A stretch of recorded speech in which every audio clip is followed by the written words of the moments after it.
Hi, I'm Professor Beck Strah. And I'm Professor Eric Bronson, and you're listening to Prison Breakdown. 2, 3, break! Hate to spoil his fun, but we're gonna bust out of here. 2, 3, break! I'm locked in here with you. You're locked in here with me. 2, 3, break! I can honestly say I'm a changed man. No danger to society here. God's honest truth. 2, 3, break! I'm not leaving this cell. I'll get out my way. The right way. 2, 3, break! Ahoy, dudes, and welcome back to another action-packed episode of Prison Breakdown. The pirate ship is back. Hello, I am joined by my co-host, Dr. Eric Bronson. Ahoy, ahoy, dude. Ahoy. Ahoy, It feels Beck. good to be back, doesn't it? It does. Unknowns to the listener, we've had a small prolonged break for some summer travels. We banked some episodes in advance, and now we're back at it. Working hard for your listening pleasure. And for the listening pleasure of our producer, Britt. Hello. This is a podcast where we only say ahoy. Hello is forbidden. Chips ahoy. I guess that's acceptable. Chips ahoy. Is Chips Ahoy a play on Ships Ahoy? But Ships Ahoy is not really like a saying. No, it's the punchline to my favorite joke, though. Is it a joke that's appropriate for the podcast? Yeah. What does a pirate say to a bag of ruffles? No. So next episode, we'll be joined by our new producer.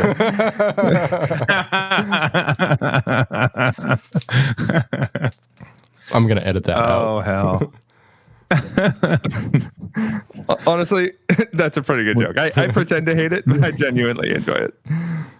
I expect a song in the next episode about that.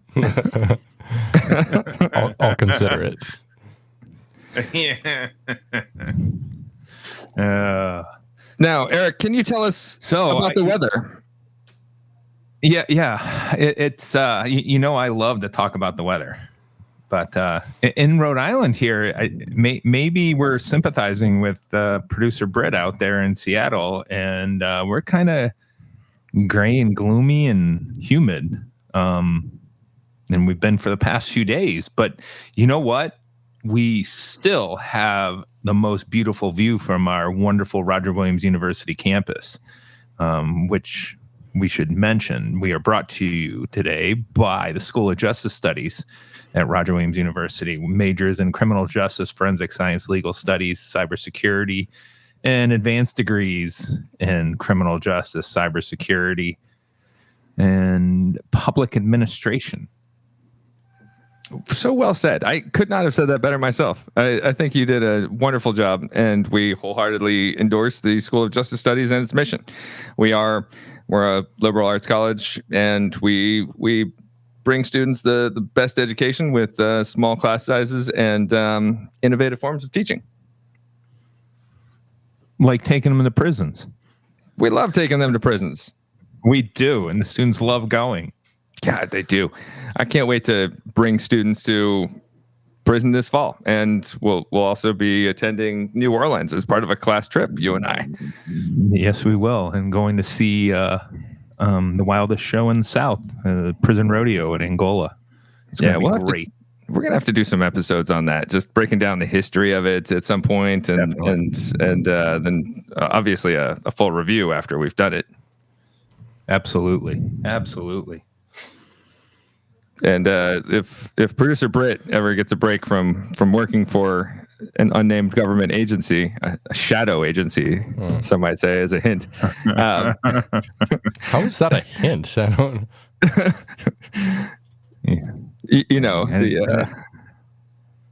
We got a screw that works with us. Definitely.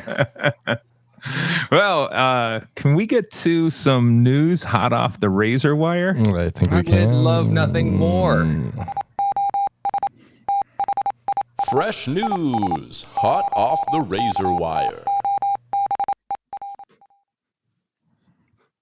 All right, this is one of those situations in our society that really makes you scratch your head. So, Missouri prison ignores court order to free wrongly convicted inmate for second time in weeks. So, according to the Associated Press, for the second time in weeks, a Missouri prison has ignored a court order to release an inmate whose murder conviction was overturned. Just as in the case of Sandra Hem, actions by the state's attorney general are keeping Christopher Dunn locked up.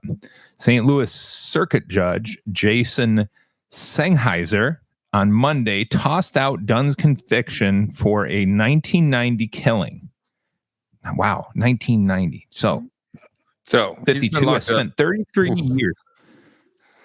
33 years behind bars. That's quite a while. And has remained locked up at the state prison in Licking.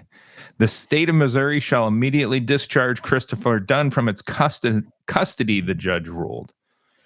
Dunn wasn't released after his conviction was overturned because Republican Attorney General Andrew Bailey appealed the judge's ruling. God. Quote, "We're awaiting the outcome of that legal action." Missouri Department of Corrections spokeswoman Carrie Podgman, I think I'm saying that right, sent an email Tuesday. The decision to keep Dunn incarcerated puzzled St. Louis Circuit Attorney Gabe Gore, whose office investigated the case and determined he was wrongfully convicted, prompting a May hearing before Sennheiser.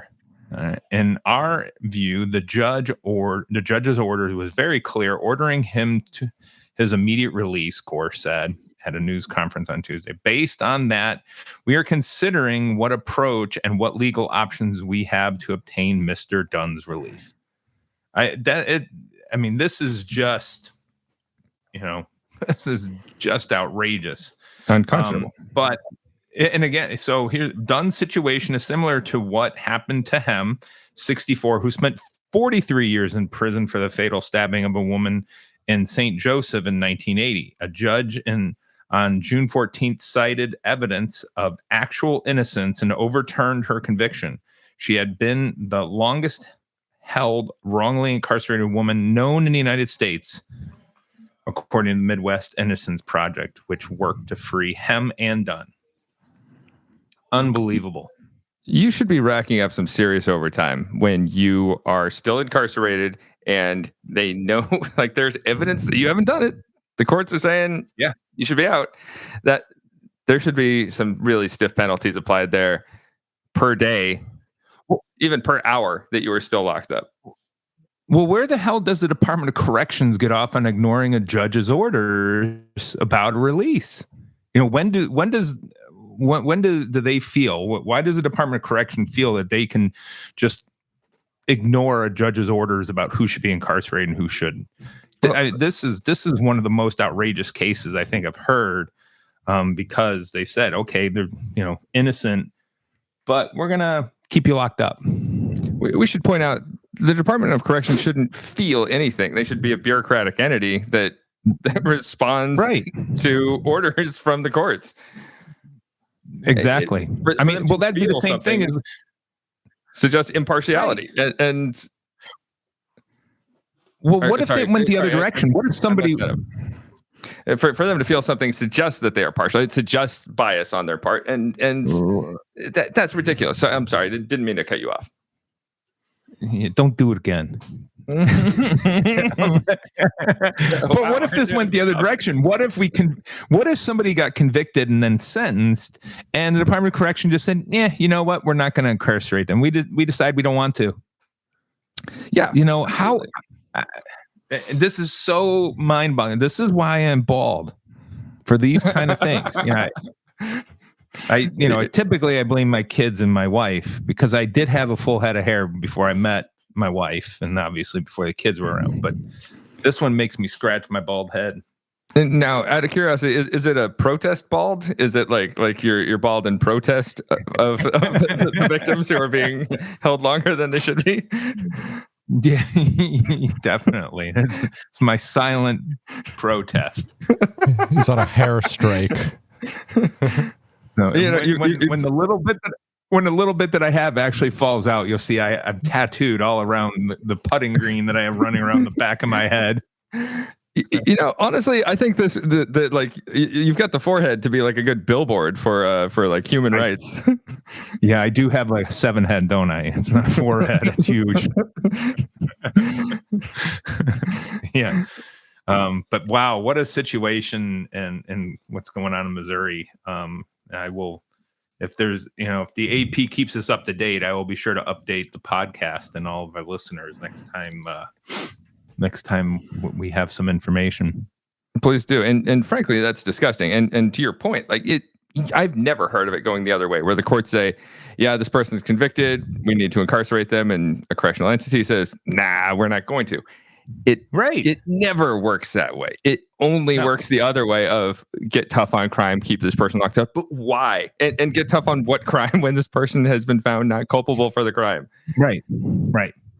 I mean, obviously the prison, the Department of Corrections gets to decide the custody level and the program that's available for the inmates while they're incarcerated, but they don't get to choose, how long and whether or not they get, they stay there after they've served out or been found innocent. This is maddening. No, it's not their jobs. And yeah, to even suggest otherwise it's such an overstep. And so, Missouri Department of Corrections, learn your place, get with the times.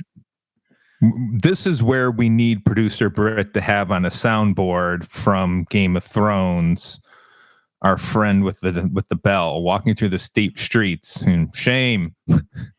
Shame. Yes. Ring the bell. Shame. I'll work on that. Shame on the Missouri Department of Corrections. Shame. Yes, shame on you, Missouri Department of Corrections. You have been officially shamed by the Prison Breakdown podcast. Yeah, you're on notice.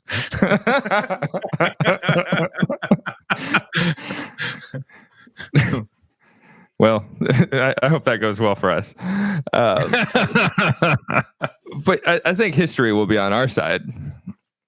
Yeah, I agree. Well, thank you with enlightening us with that. What's the opposite of uplifting? Downlifting? Downfalling news? Yeah, depressing. There we go. Depressing news. Depressing. Horrible news. Depressing. Depressing. Horrible news. Yeah. All right. Are we ready to move on to today's topic, which is a mystery for you two today? Absolutely. Let's have it.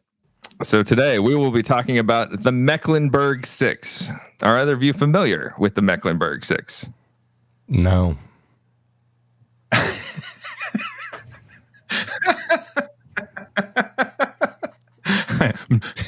love it. There was no. Are you familiar, Eric? I believe I am. Well, to tell our listeners, I'm going to tell a little story that takes place in 1984 on May 31st when this is from the 6 inmates from Virginia, correct? That's correct. Okay, yes, I do know the case. So in 1984, May 31st, 6 death row inmates escaped from Virginia's Mecklenburg Correctional Center. It was this maximum security prison that was, in theory, supposed to be escape-proof. And when it was opened in the spring of 1977, the governor of Virginia came there to do the ribbon cutting, and he touted this state-of-the-art security that went into it. And this was actually the largest death row prison break in American history. Now, before I get to the story, I want to lay out a little context. So let's meet our escapees. The Mecklenburg Six are led by the Briley brothers. It was James and Linwood Briley of Richmond, Virginia. And the Brileys, the brothers, they were doing time for murdering at least 11 people, possibly up to 20 people across Richmond, Virginia in this killing spree that lasted from 1978 to 1979. And it was done with two accomplices. They had their brother Anthony with them and their friend Duncan Meekins. He was a 15-year-old. And Meekins actually testified against them both eventually. But this killing spree, I won't get too deep into the details, but I can say some victims were violently raped and murdered. Some were beaten to death. Others were robbed and killed. In terms of the victims, one victim was dragged into a yard where they crushed his skull with a cinder block. One woman was beaten to death with a baseball bat. One man was killed with a number of weapons. They found scissors and a meat fork left in his back. Some people they shot and stole possessions. One couple they tied up and set their home on fire, and the couple thankfully managed to escape. Another one was a local DJ and bassist for a local band who's taking a smoke when he's on a break outside of this bar in Richmond. And the Brileys, they roll up, they throw him in the trunk, they kidnap him, and they shot him in the head at point blank range. It was just, as far as they could tell, a random killing. There was no pattern in these murders to speak of with respect to race, class, or gender. And they just murdered with this versatility across the city, making them more difficult to catch. So unlike Christopher Dunn in our news story in Missouri, these folks earned their prison time. They did earn their prison time. I won't say they earned the death penalty. That's an extensive list and gruesome. That's the thing that Hollywood movies are made out of. It's honestly, from this story, I was kind of surprised I had not heard of it before I fell down this rabbit hole of research and writing it.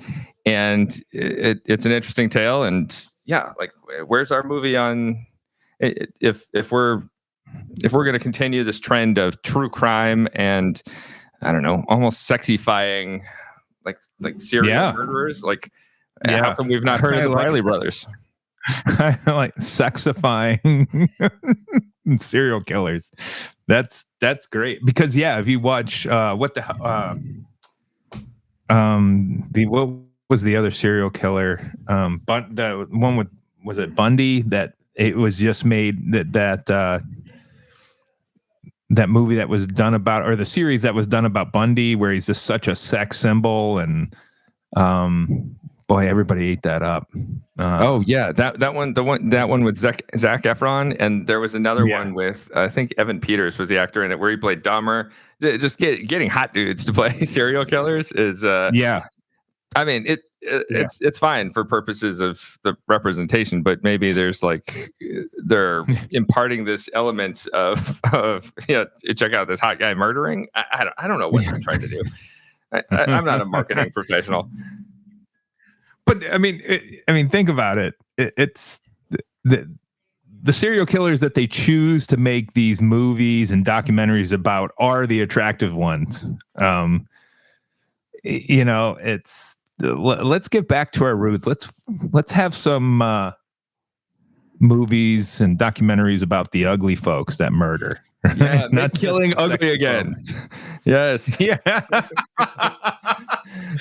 Make murder ugly again. I want representation for the uglies who do it too. Now, of the murderers, sorry, edit that. Now, the Briley brothers.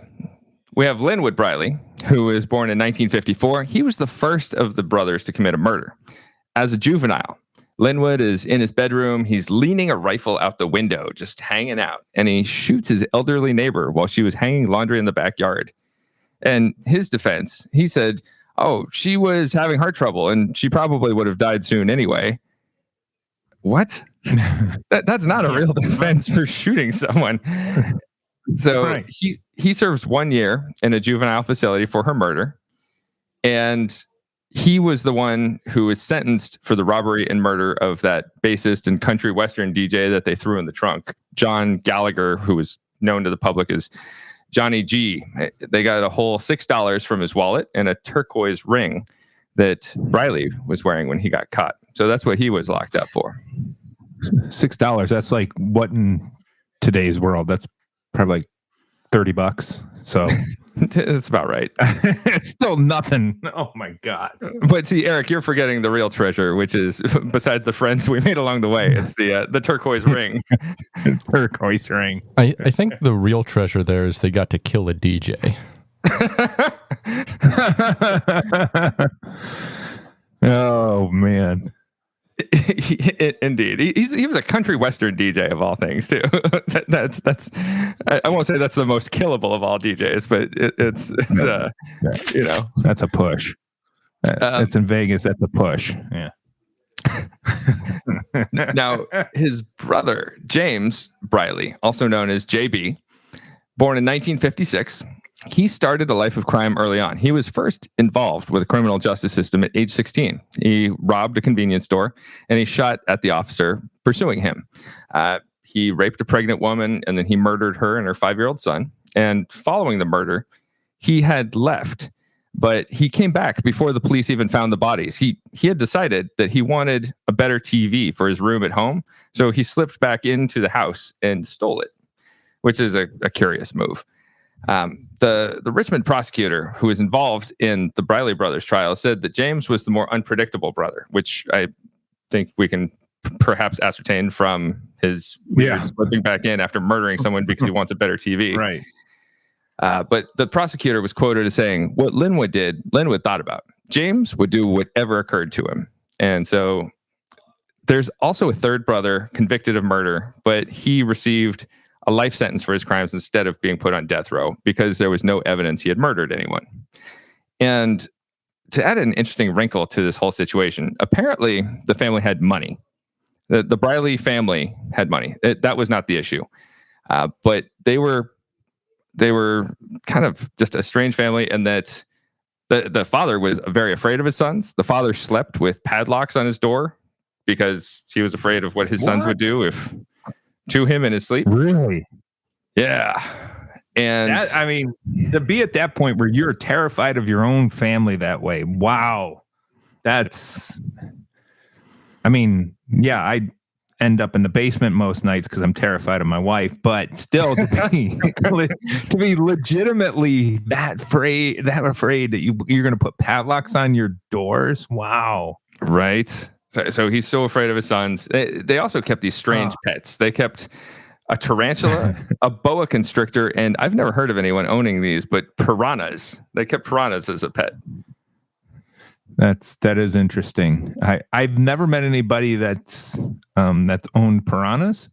I have known folks that have owned the others, tarantulas and boas. Actually, my cousin who lives in California used to have one. A boa constrictor. Yeah. So. Yeah, snakes are a weird pet, man. I don't see that I would get any joy out of owning a snake. That's because you're from Alaska, right? There's not many snakes up there. Oh, you're forgetting the winter snake, my friend.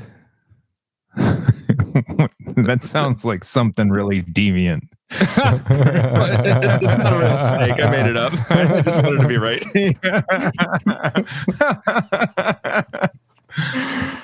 It sounds like something you guys used to do growing up there. And whoa, no.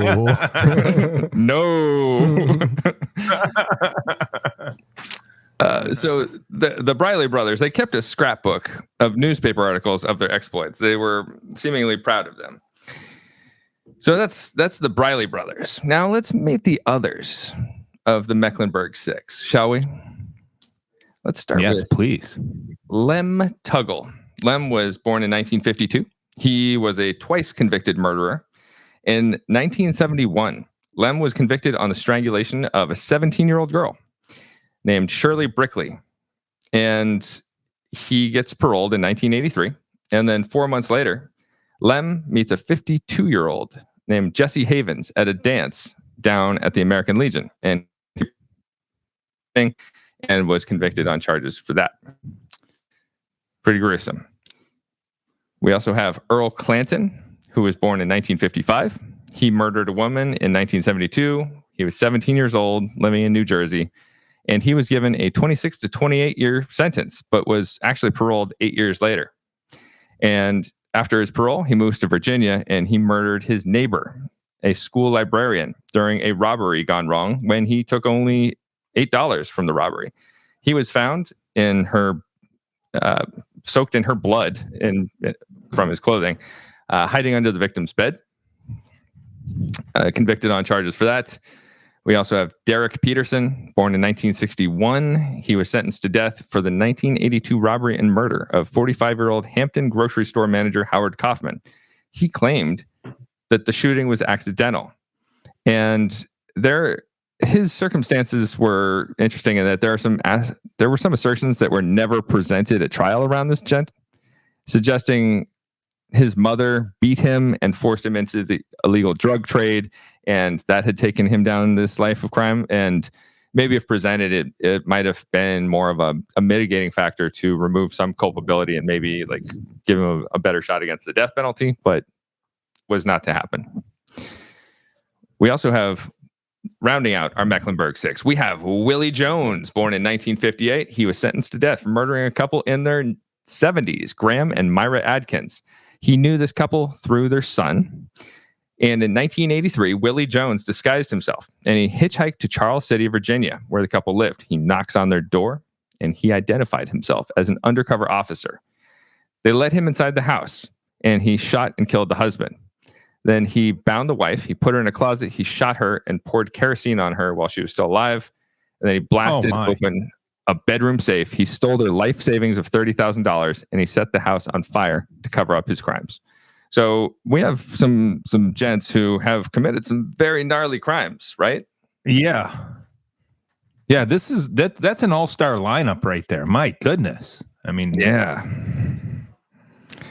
Man, those are some serious crimes of murder, and also sounds like, again, whenever you start to get into these murders or actions that fall outside of a normal murder, right? And it's horrible that in the United States we're able to talk about quote unquote a normal murder, but we have so many of them that we have. Yeah, but when you have, I'm gonna set fire to her, to a 70-year-old woman. Wow, that's saying something. That's something horrific, right? At the Prison Breakdown podcast, we all take a strong stance against the death penalty, and I still maintain that here. But we see that the Mecklenburg Six were gentlemen who were convicted of crimes that seem especially heinous in their circumstances. And yeah, I'm an advocate for punishment of some sort, but not the death penalty. Right? Absolutely. And you can see why that during this time period when the United States was very pro death penalty, that these individuals were sentenced to death there in Virginia. Horrific acts of murder that fall outside the norm. And so you could see why they ended up with, being sentenced to death. Oh, totally agree. And anything that's going to grab headlines and be more sensationalized, something like that shocks the conscience. I can see how if you are willing to apply the death penalty and you're on that jury, I could see how people would do that. Yeah, absolutely. It's getting to the emotional core of people too, because it's shocking the conscience and creating fear, especially with like the Briley brothers and their crime spree through Richmond. I'm sure that would affect people's feelings of safety, these like underpinnings of just feeling secure in your home, even. Yep. That's a tough thing to compromise. Now, Eric, if you were to try and escape from prison, how do you think you would go about it? I think especially if you're on death row, you've got to have. It's got to be some type of, just because the way the architecture of a death row and how little time you get outside your cell, you would have to have some type of cell block takeover, where you take an officer hostage, something along those lines, where you're stealing keys and maybe sticking an officer inside the cell, and then you're unlocking the cell door, something along those lines. I think it's, but I do think in that situation, you're going to get caught pretty quick. Whereas I think if you're at a medium security prison, it'd be much easier to sneak into like the food services truck when it's departing after it dropped off, its most recent food order or something along those lines. Oh yeah. The one I always like is I've read about this a couple times, but people who like sneak under a truck and they like hold on to whatever's underneath the truck right, to try and sneak out. And then there's prisons. I've seen it in films where they will take those like the mirror on a stick to look underneath the truck to make sure nobody's under there. Yep. It seems like a lot of effort that they're doing for 99.9% of the time. Nobody's escaping, but it's that one person who messes it up, like the guy at the airport that makes us all take off our shoes now. Right, exactly. No knee-jerk reactions from our government. No, forget about it. Yeah. So, concerning their escape, we have accounts of what happened from staff who were on duty that day. And it seems that they did take some of your tactics and apply them here. So starting off, it said that the Briley brothers, they were smart guys. They knew how to influence people. And the corrections officers liked that. The two brothers seemed helpful and like easygoing guys. And from their murder spree, we could probably suggest otherwise. But before long, the Briley brothers were held in like relatively high esteem on death row, and they stayed on the good side of the COs. But they had been studying officers and their habits over time. They'd figured out the prison schedule. They'd figured out the daily activities of the officers. And some inmates are watching the Briley brothers watching the officers. They'd kind of figured out in advance that the Briley brothers wanted to make an escape. So some of the inmates who figured out their potential for escape wanted nothing to do with it. They said, this is going to make my life more difficult within the prison. I don't want to touch this. Others were worried about being harmed by the brothers for even having the knowledge that they were trying to escape. And some of the inmates go to the corrections officers with their concerns. And the prison acts swiftly. The warden issues this prison-wide lockdown that lasts from April through part of May 1984. And by the end of May, we get like human rights activists and politicians who are calling for an end to the lockdown. And shit ends up going down a few days later, after the lockdown's over. Now, this all starts like any normal evening. Inmates are headed into the cell blocks at the end of the day.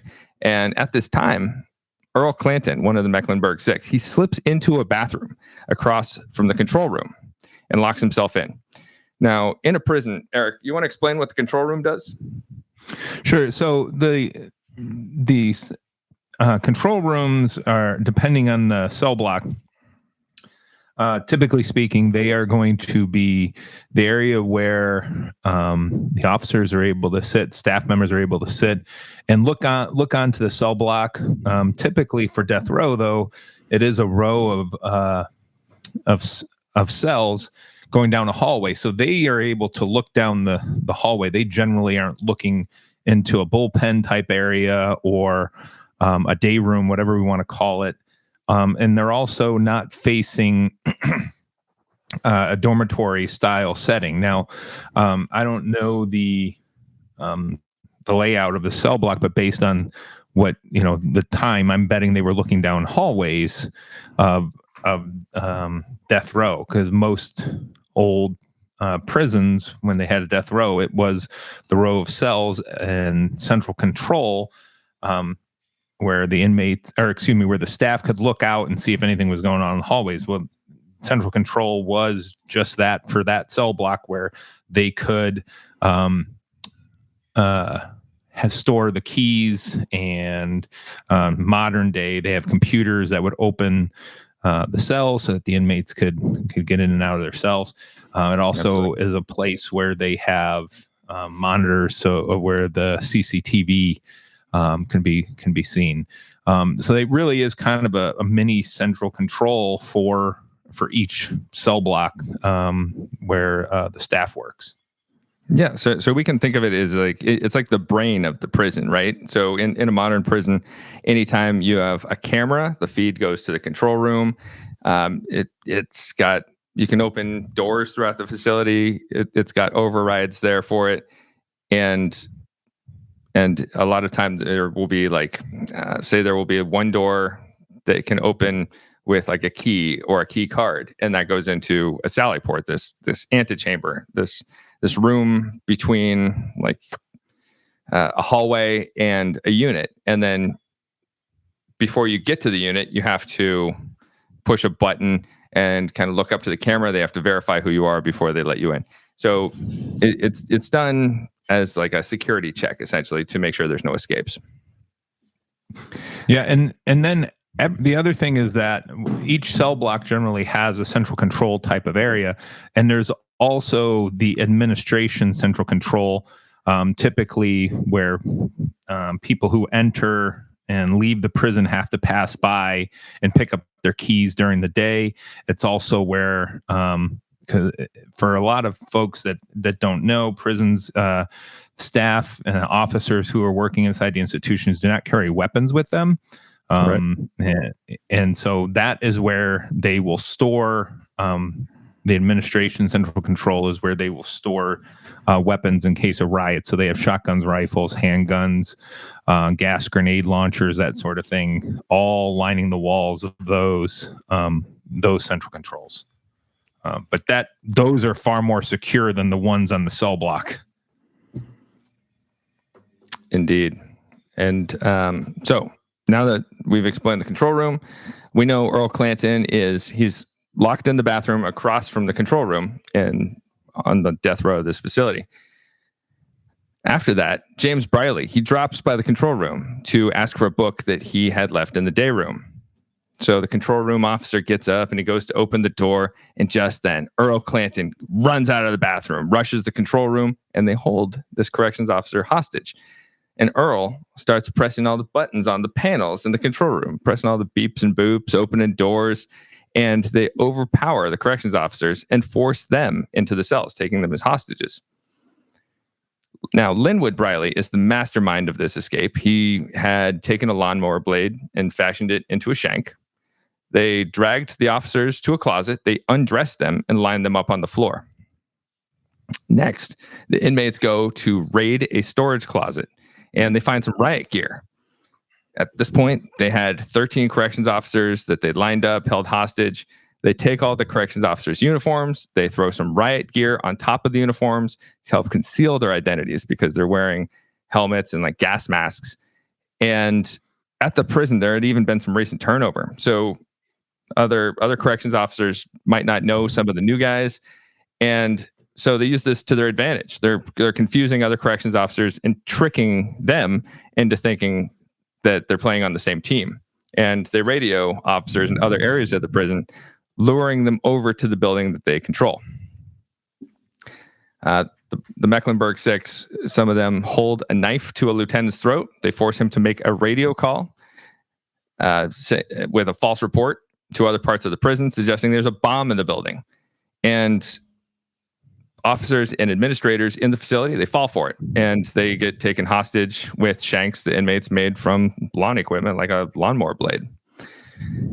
And so the Briley brothers pretend they have this bomb in the facility, and they need to defuse this bomb. And so if you're trying to find a makeshift bomb, what do? They take a TV, they put it on a gurney, and they throw a blanket over top of it saying it's a bomb.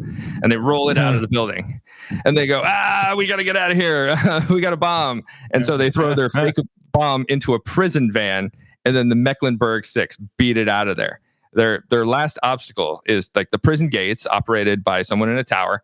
And this officer is skeptical. She sees the bomb being loaded in the van. She doesn't know what to make of it, but she opens up the gates because nobody wants a bomb nearby, right? Yep. Yeah. So they're off. These guys are out of there. And in their looting, the inmates, the Mecklenburg Six, they had stolen all the belongings they could find. And this totaled around $800 in cash, a few changes of clothing, and a few cartons of cigarettes. And they decide to head up to the border. They think, if we can get up to Canada, we're going to be okay, because the Canadians don't use capital punishment. And they're hopeful that if they get caught up there, they won't be extradited back to the U.S. for execution on moral grounds because of this position of Canada going against the death penalty. It's honestly an interesting tactic. And Yeah. if you've got nothing to lose, maybe it's a way to go. Like, hey, I think I'm going to be caught again, but at least this way I won't die. Right. No, I think that's a pretty brilliant plan. I mean, like when you were saying the one brother was the mastermind, they clearly had thought this out in terms of what they were going to do. When, this wasn't that they weren't flying by the seat of their pants there. It sounds like they knew they had some really good ideas about how to draw more people in, where to find the clothing, the SWAT gear, and then once they got out, he get to Canada. That's pretty smart. For sure. And it's not to say the escape was non-violent. I'm sure it was violent, and they used shanks to threaten people, but at least there's no casualties during the escape too. So right. It's somewhat unexpected given the history of violence from some of these gents. But at very least, they didn't use it at this time. Right. Now, these guys are on the run, and Mecklenburg officials, they call on local law enforcement pronto. And so they have all these people showing up. We've got sheriff's deputies, police officers, corrections officers from other prisons, SWAT teams around Virginia. They're put on duty. They converge around the prison. But our boys here, they have a head start because they took off at night. And it's a lot harder to put together this robust search party in the middle of the night. And it creates this environment of unease and fear for everybody, because the escapees, they're all locked up for murder. So nobody really knows what they're capable of. Everyone's on edge. They're afraid because these are people who have shown a capacity for violence in the past. Now, two of the guys get caught the very next day, Earl Clanton and Derek Peterson. The two of them had made it just over the state line into Warrenton, North Carolina. One of the guys gets spotted at a local laundromat. Somebody sees him, calls it into the tip line, and the cops rush over. And the cops also found the van that they escaped in nearby. It was empty and parked on the side of the road. 1 week later, two more guys are captured, Willie Jones and Lem Tuggle. They had made it all the way up to Vermont, and they were caught trying to cross over into Canada. They had actually made it to up to 250 miles from the border. Lem was there, and then he was arrested trying to rob a convenience store at knife point. The workers called the cops, and after a brief struggle, he was arrested. Willie Jones made it a little bit closer. He was actually only 100 miles from the border when authorities caught up with him. That's impressive. They made it that far. Right. You're so close. For a week. Yeah, that's impressive. But we're commending them on an almost, right? It's right. You're almost there, but not quite. Finally, the Briley brothers, they get caught in Philadelphia after 19 days on the lam. And they had some connections in Philly with former associates, but none of their former associates ratted them out to the cops. Until Lem is trying to make a deal with prison officials. After he's caught, he's like, well, maybe if you give me some leniency, I can, maybe sell out some of my guys. And so Lem tells the authorities he had dropped the brothers off outside of Philadelphia. They're probably still in the area. And so the FBI starts looking in the area. They find some family members living in the area. They get some leads and set up some observation points around the relatives' neighborhoods. So the FBI is looking in Philadelphia in these neighborhoods, and they find some CO uniforms hanging from tree branches. That's pretty suspicious, right? Yeah. Yeah. You figure how the hell did that happen? Because that's not a normal place for them to be. No, nobody's casually wearing a corrections officer uniform. It doesn't happen. Right. And the FBI taps the phone lines of the Briley's acquaintances across the East Coast. And eventually, a guy in New York gets a call out of Philadelphia. And the FBI traces the call to a garage that belongs to the uncle of the Briley brothers. and they start staking out his house. And they finally catch up with the two brothers who are caught barbecuing chicken in a back alley when the cops rush in. And the Briley brothers end up arrested without incident. So all 6 are caught at this point. And after being caught, all 6 inmates were eventually executed. Linwood Briley, executed in 1984 by electric chair. He maintained his innocence until his death. His brother, James Briley, was executed in April of 1985 by the same electric chair where his brother was murdered. And interestingly, he was married to a woman for 1 month before his execution. And on the day of his execution, there was actually a riot on death row that injured 9 COs and did a ton of damage to the unit. But the riot didn't actually do anything to change the outcome of his case or disposition in terms of his execution. He was still executed the same day. Our guy, Earl Clanton, 1988, he's executed by electric chair. Before his death, he did express some remorse for his crimes. Derek Peterson was put to death in 1991 by the electric chair. His execution actually had to be repeated since it didn't kill him the first time. So they had to zap him twice, which is horrific. Yeah, that's awful. He also expressed some remorse before his death. Willie Jones was executed in September 1992 by electric chair, and Lem Tuggle was the last one put to death, and he was executed by lethal injection in December of 1996. His last words were "Merry Christmas," which is like kind of a fun last words if you're going to go that way. Wow. I mean, it's like a super grim place to hear "Merry Christmas," but like right. At least it's something nice, I guess. I don't know how to respond to that. I guess he was trying to get right with the Lord, huh? A little. Yes. You know? Yeah, right. Celebrate. I'm going to celebrate Jesus' birthday. Notice the man did not say happy holidays. No, exactly. That's right. He is not part of the war on Christmas. The Mecklenburg Correctional Center itself, it closed in 2012. Interestingly, I should mention Virginia was the first state to institute the death penalty when Captain George Kendall was executed in the Jamestown colony of Virginia in 1608 as punishment for spying for Spain. And it's estimated that Virginia has been home to around 1,300 executions over time. And Virginia also, with that 1,300 executions, has executed more people in its history than any other state.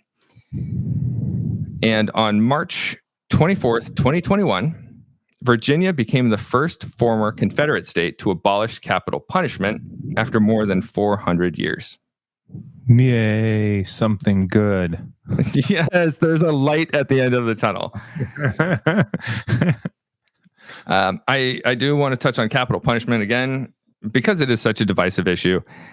Our most recent data from 2023 Gallup polling shows that 50% of people feel the death penalty is applied unfairly, and only 47% say it's applied fairly. So we're actually seeing opinion start. It's been creeping up over time, but it is starting to creep up more against the death penalty, which is, of course, a good thing. As far as lasting impacts, nobody was seriously hurt in the escape, but there were some lasting impacts for the officers involved. Many officers were traumatized by the scene and haunted by what they went through.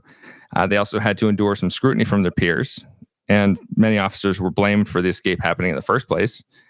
But because they survived, some of the officers reported feeling worthless, unappreciated, anxious, and angry. Of course, if an escape of this proportion happens, there's going to be heads that roll. And we have 5 officers who lost their jobs in the aftermath. And a number of officers were questioned and polygraphed. And if there were any polygraph issues, that led to firings.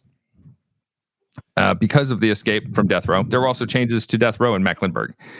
Inmates were now confined to their cells most of the day. More limits were placed on corrections officers and how many had access to keys at any given time.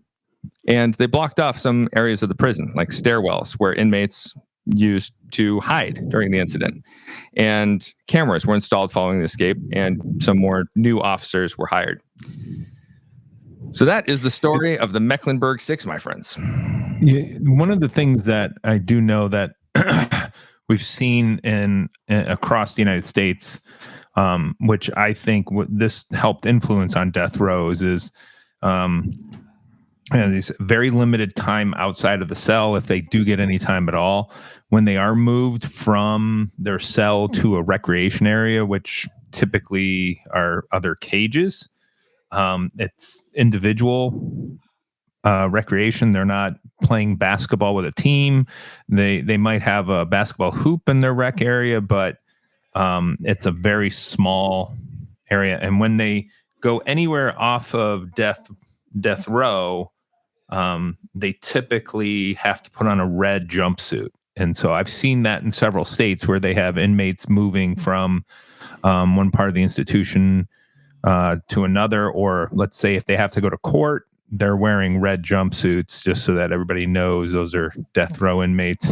I'll never forget the first time I saw that. It was at the Kentucky State Penitentiary, and it was kind of like a faux pas at a party. Which I'm sure you're not familiar with because you don't make faux pas, Professor. But I do, where I'm able to hush a whole room and make the music stop. But the entire institution completely stopped moving, and everybody just watched these 4 inmates shuffle across the prison yard because they were heading to court. It really just very interesting. But very high security on those blocks, not a lot of movement. From what I know from officers that have worked on those cell blocks, miserable type work just because it's a sad situation.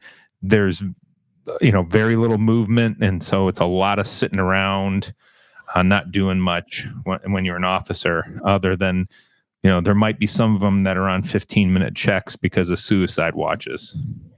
Oh, God. Because I can't imagine how boring it is.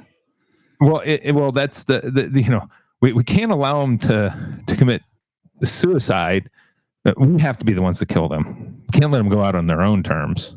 No, absolutely not. And so we gotta watch there's been like Supreme Court precedents where it's like, if say the person lapses into serious mental illness, well, maybe we should get them better just so we can execute them, or right. Wasn't there a case of like some guy who got like too fat to hang, and that there was a guy. Professor Britt, get ready to hit that soundboard. There was an individual in Ohio who. Yeah, it's official state of the podcast. Damn right. Where he got too obese, they could not hit his vein.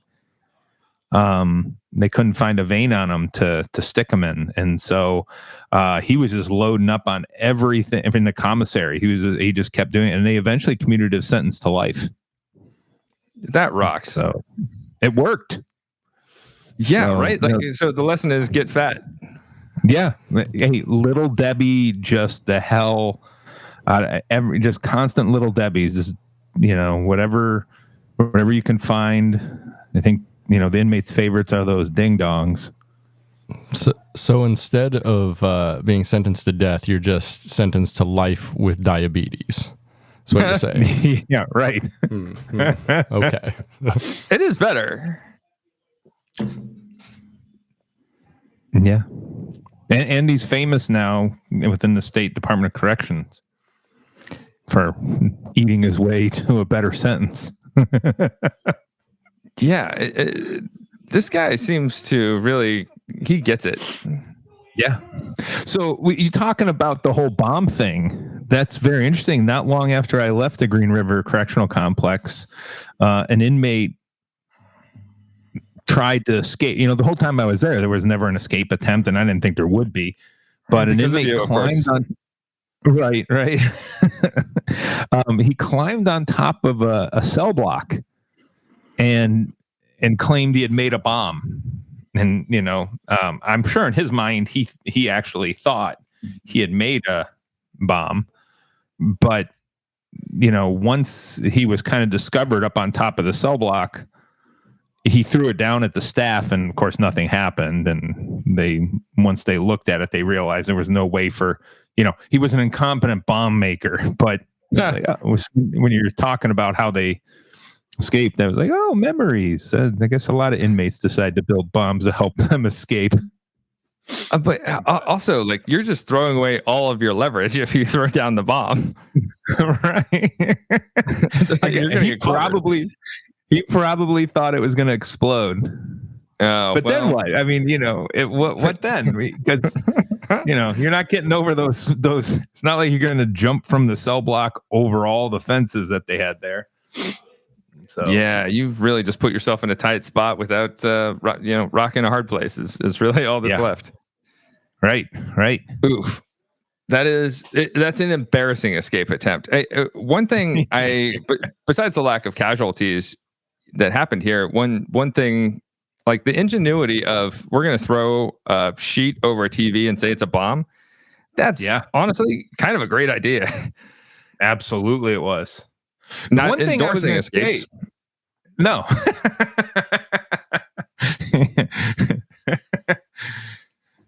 Prison Breakdown sponsoring prison escapes.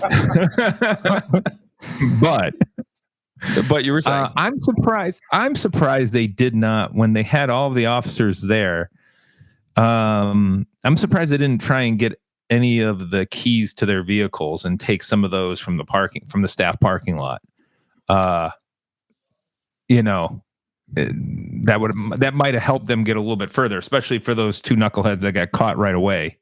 But again, I'm trying to think, did you have to, when you had to enter the institution, did you have to turn your keys in? So we had like a cubby access right outside of one end of the jail. We had lockers. The other end of the jail, we had cubbies, and I would always leave my keys in one or the other. Yeah, because we were told to do that, and I guess I hadn't really thought about why until now. But I'm sure that it does have something to do with that, where like you're not supposed to bring in your wallet or keys. Like, say your wallet falls out of your pocket, inmates aren't supposed to have cash. Like, you don't want them looking at your ID to see where you live. That one was very obvious, but the keys, I guess keys could also be used as a weapon. So there's that as well. Yeah. So I seem to remember, every single day when we'd have to check in, we'd get a little, we wouldn't get keys, but we'd get a little thing to hold. And then when we walk out, we'd turn it back in and get our keys. But I don't know if I'm making that up or not. I can't, I'm getting too damn old. Like a little chit. Yeah. Just turn the keys in as you enter and you get them on the way back out. So that way they know you don't have anything. But again, I'm an old man now. That was 30 years ago. Yeah. Oh man. Lifetime ago. Who indeed. Well, that's the Mecklenburg Six. Shall we move on to perhaps a library lockdown? Let's do a library lockdown. Library lockdown. Library lockdown. Come on in and take a look, 'cause it's time to review a book. Said library lockdown. Library lockdown. Library lockdown.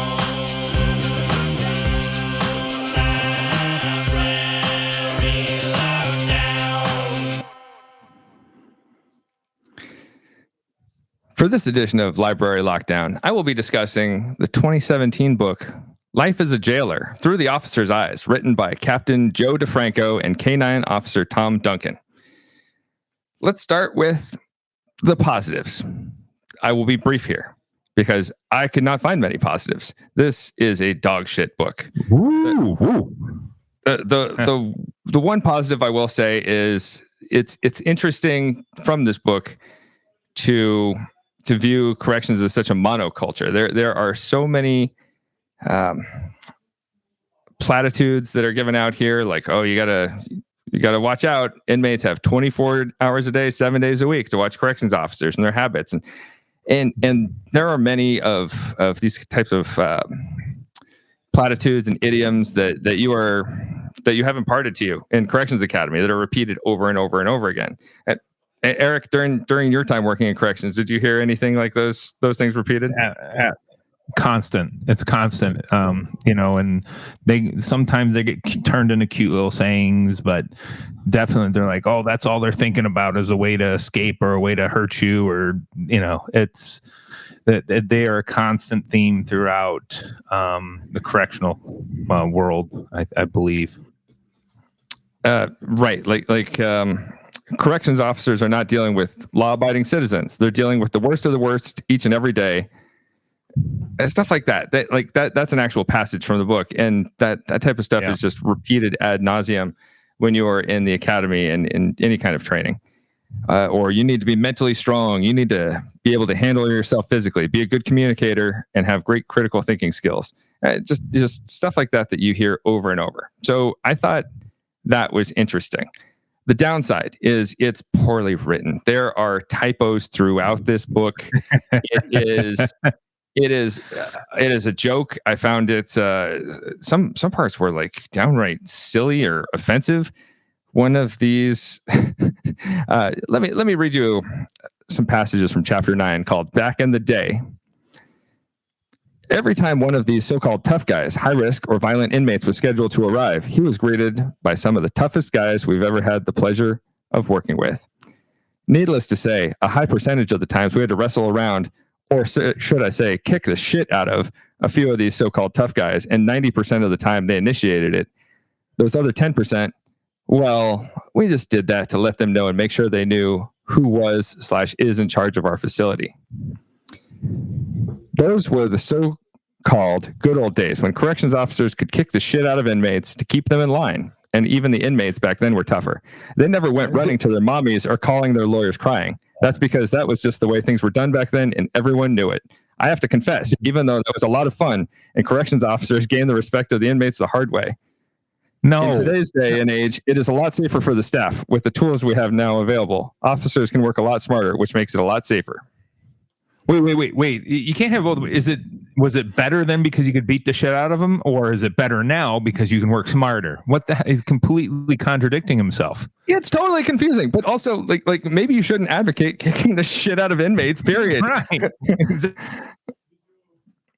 like that's wild. And to be fair, on the cover of the book, it says this book contains real life stories that some may find offensive. And I'm somewhere between like offended and baffled, and I just think it's very poorly written. One of my favorite parts of the book is chapter 10. Keep in mind this book is 126 pages long, so it's more of a pamphlet, but it's in chapter 10 titled "With Friends Like These, Who Needs Enemies?" It starts out with a short passage where it says, in this chapter, Joe and I will discuss all of the help and support corrections officers get and have gotten from politicians, aka their bosses. And you should know this only applies in certain departments across the country, especially on the local level, such as sheriff's departments. We will also discuss how they, politicians, truly care about the corrections officer and how it's not always all about themselves and making sure that they're reelected to office. Also, how the administration is always looking out for and backing the correction officer up to 100%. And then the next 2 pages are blank, and it says, "We're sorry this chapter was so long. LOL. This will conclude the end of chapter 10. We hope you enjoyed reading about," and then in bold, "all the help and support," stop bold, "corrections officers get." It's them saying we don't get any help or support from administration or politicians, but you're just burning 2 pages by leaving them blank out of a very short book already, just to try and make the point that you don't get help. There's like parts of this that just go off on a screed about like how you have to support the sheriff, otherwise you're not going to get promoted. And it seems like a lot of personal grievances are taken into account here. And this book is in no way objective. Yeah, with the subject matter. No, it doesn't sound like there's a whole lot of depth and research to it. No, absolutely sucked. 1 out of 5 soups. I give it the 1 just because it was kind of funny. Not even half a soup. You know what? I'll give it half a soup. I'm not giving it 0 soups. It did make me go wow at several points, and then surprised that anyone would attempt to write a book like this. And so that a publisher and that a publisher would dump some money into it and say, "Hey, yeah, that sounds good." Yeah, Who published it, by the way? This is published by Lulu, it says on the back. Lulu Publishing Services. Lulu Publishing Services. Never heard of them. Yes, it doesn't. Cut that. The book goes back and forth between talking about the generalities of working in a jail or prison, and also a couple of stories from working in a jail or prison, and none of it is very impactful. All of it feels like they're trying to fluff out a book to like a book length, and none of it is good. Skip it. Let's move on to our favorite segment of the podcast. Let's do it. Movie minute. 60 seconds with producer Britt to talk about movies. All right, let's put 60 seconds on the clock. So last week, and by last week, I mean a month or so ago, one of you sentenced me to watch 1987's Deathrow Gameshow, written and directed by Mark Piro of a Polish Sorry? That just sounds like it. I mean, Emmys, BAFTA. I mean, definitely with that title, it was lined up for awards, wasn't it? Oh, it got an EGOT. Yeah, definitely. I don't even know how it got a Tony. Has never gotten an EGOT before. Yeah, it's very crazy. Yeah. Deathrow Gameshow from 1987, written and directed by Mark Piro of A Polish Vampire in Burbank, Curse of the Queerwolf, and Nudist Colony of the Dead fame, is a movie that centers around Chuck Toden, the host of a dark comedic game show that executes death row inmates or gives them stays of execution based on games of chance. Oh, that rocks. Chuck, played by John McCafferty, who cast the entire film and who's written songs for Return of the Living Dead and Bedazzled, but hasn't acted in much outside of Mark Piro films, kind of sucks. And this movie kind of sucks. The sound is bad, the music's bad, the lighting's bad, everything feels cheap even for the 80s, and although the direction is competent enough, it's still very closely shot and unnerving at times.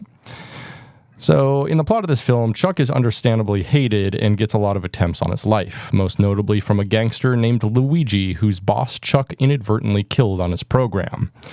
After accidentally killing Luigi's mother, Chuck is in hot water with the gangster and spends the rest of the film avoiding being killed on his own program with prudish love interest Gloria Sternvirgin. This movie was simultaneously bad and entertaining. Nearly every aspect of production was dumb, with the only exception being a fairly original plot and a tight 80-minute runtime. Other than that, I feel dumber for having watched this movie. Almost completely mindless entertainment, but if you want to turn off your mind, you could probably do a lot worse. I'd say 2 out of 5 soups. Now, let me ask you, have you seen The Running Man, Arnold Schwarzenegger yes, movie? I love that movie. Now, was it similar in the idea that, okay, game show type of thing, or how would you be executed? It was not similar in any way, really. That it was just like games of chance, and there weren't any like really fun villains or antagonists like The Running Man. Like The Running Man is a great bad movie. I'd give that one like straight up like 4 out of 5 soups. Just because it's so campy and it really like rests on the laurels of all the crazy villains and the dumb things that Schwarzenegger says after he kills them. Yeah, right. Yeah, like he kills the electric guy and he goes, "I'm shocked." And that's just like it's perfect. Like what more do you want out of a movie? So although they do have kind of similar themes, the movies couldn't be more different. And if you really want to watch like a mindless good movie about a game show, definitely The Running Man is the way to go. Okay. All right. I will take that under advisement. Is it worth a watch?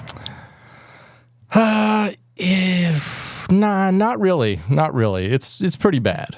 I mean, if you want a really dumb film to like make fun of with someone else, then maybe yeah. But this is not a movie you'd watch alone. But I did.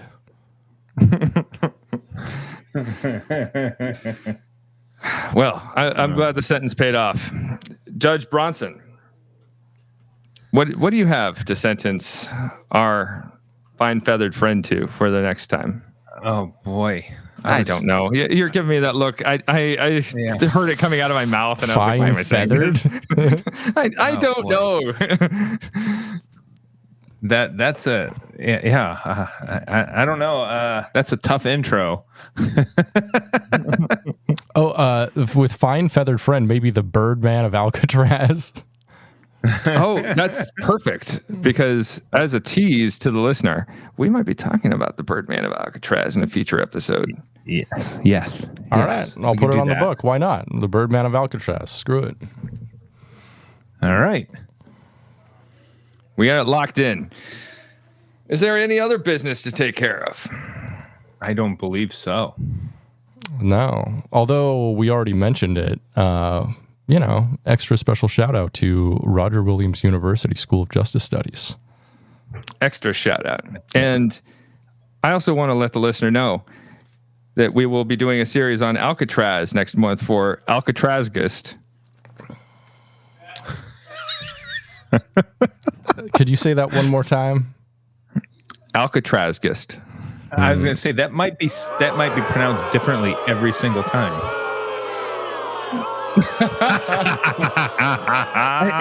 It might be. I'm combining Alcatraz and August, and it doesn't flow naturally, but I am committed to Alcatrazgist. Okay. And so are you. And so are you, our listeners, I hope. Don't give up on us yet. Instead of like subscribe, I'm just going to say don't give up on us yet.